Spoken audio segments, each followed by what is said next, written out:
In the ancient ruins of Iraq, Father Marin, an experienced archaeologist and Catholic priest, uncovers a strange demonic artifact. This artifact belongs to Pazuzu, an ancient demon known for possessing and tormenting humans. As Marin gazes at a massive statue of the demon, a sense of unease washes over him, foreshadowing the horror that is about to unfold. Meanwhile, in Georgetown, Washington, actress Chris McNeil is living with her 12-year-old daughter, Reagan. Chris is busy filming a new movie, and Reagan is a normal, cheerful child, until she suddenly begins to act strangely. At first, it's small things. She talks about an imaginary friend named Captain Howdy and complains about noises in the attic. But soon, her behavior becomes more disturbing. Her mood swings violently. She says inappropriate things, and she starts having terrifying nightmares. Concerned, Chris takes Reagan to several doctors, but every test comes back normal. Reagan's condition worsens. She experiences violent seizures, speaks in strange voices, and even moves objects without touching them. During a party at Chris's house, Reagan suddenly walks into the room, stares at a guest, and coldly says, "You're going to die up there." Moments later, she urinates on the carpet in front of everyone, shocking the guests. That night, her bed shakes violently, and her screams fill the house. Chris realizes something is terribly wrong. Desperate, she continues searching for medical help, but nothing works.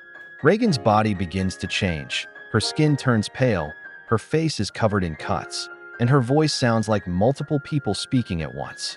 One night, Chris enters Reagan's room and witnesses something horrifying. Reagan levitates off the bed, her eyes glowing, her body convulsing. The doctors, unable to explain it scientifically, suggest something shocking. She may need an exorcism. Chris, though skeptical, turns to Father Damien Karras, a young priest and psychiatrist who is struggling with his own faith. He initially believes Reagan's condition is psychological, but when he meets her, he sees something that shakes him to the core. Reagan, now completely unrecognizable, speaks in multiple languages, contorts her body in unnatural ways, and even reveals personal details about Karras's recently deceased mother.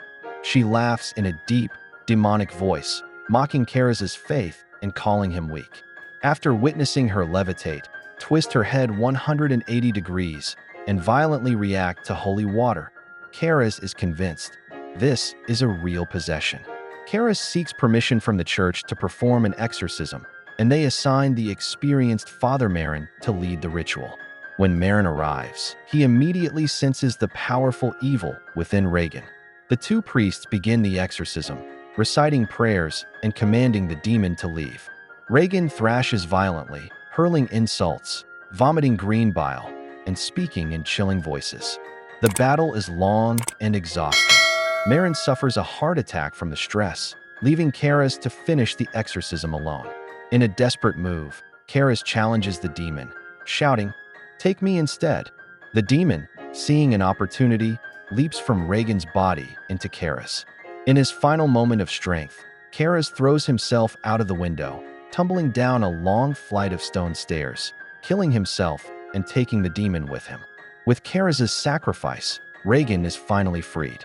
The next morning, Chris and Reagan prepare to leave Georgetown, hoping to start fresh. Though Reagan has no memory of what happened, she feels an unexplained connection to Father Dyer, a friend of Karras. Before leaving, she gives him a hug, a small sign of gratitude for the priests who saved her. The Exorcist remains one of the most terrifying horror films of all time. Blending religious horror, psychological terror, and shocking visuals, it has haunted audiences for decades. The movie's realistic performances and disturbing atmosphere make it one of the greatest horror films ever made. Even today, the story of Reagan's possession and the battle between good and evil continues to send chills down the spine of every viewer.